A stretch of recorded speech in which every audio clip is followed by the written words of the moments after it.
That was with takeoff flaps there and that cross pass there. This is full landing flaps are just deployed. 50% throttle with the tailwind.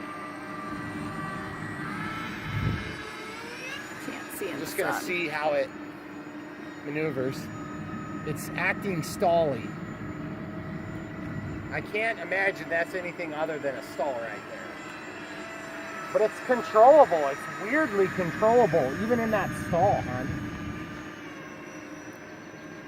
There's a stall, and I'm just resisting it, and it just doesn't stall.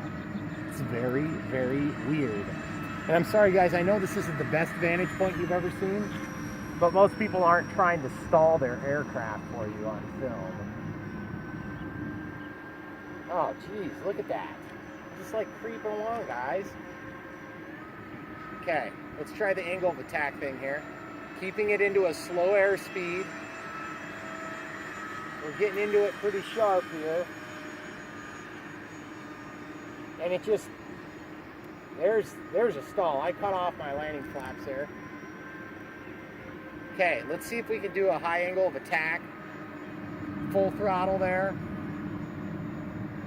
I'm turning into that, guys. That was intentional. Coming out of the flaps, we're going to gain some speed and do a high-speed pass.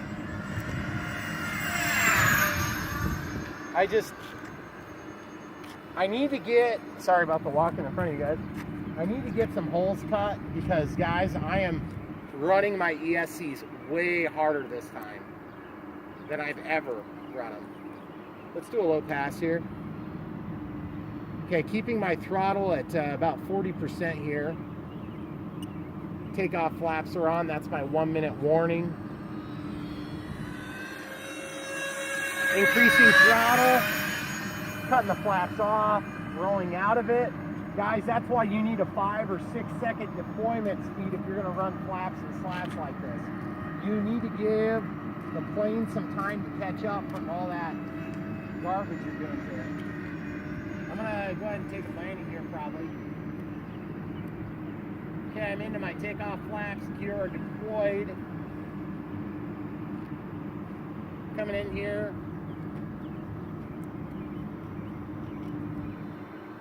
Whoa, that was cool with the shadow on the trees.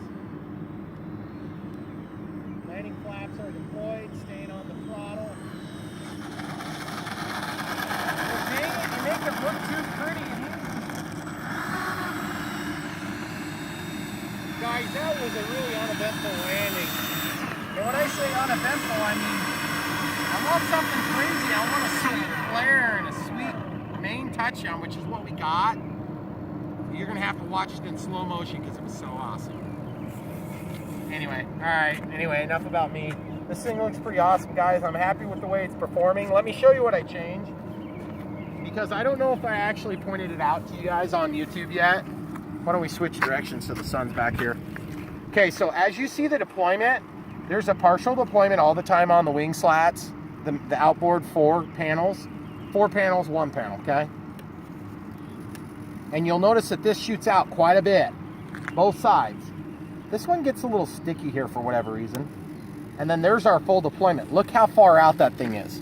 That thing is in front of the leading edge, and it's making the air go around it. This thing here, not so much, but it does resist. You can put a fair amount of pressure on there. I mean, I'm pushing hard. And then I'll give you the undershot. I did redo these. I ended up going to a 1 millimeter rod here as opposed to the 0.81 millimeters here and 0.81 millimeters here. Whoops. Looks like that one slipped back, guys.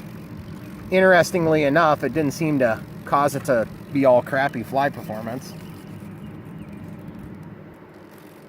So anyway, you can see there's not a lot of change from the last setup, but these are a lot stiffer and they're down in there, so they actually deploy a little bit further. So if the thing keeps flying this good, I don't know. I may end up giving them a more permanent silver paint job or something neat. But beyond that, guys, I don't know. I think we're ready for LEDs. I'm not sure, but I think we are. And the LEDs are going to be awesome. Just keep watching. They're going to be blinding.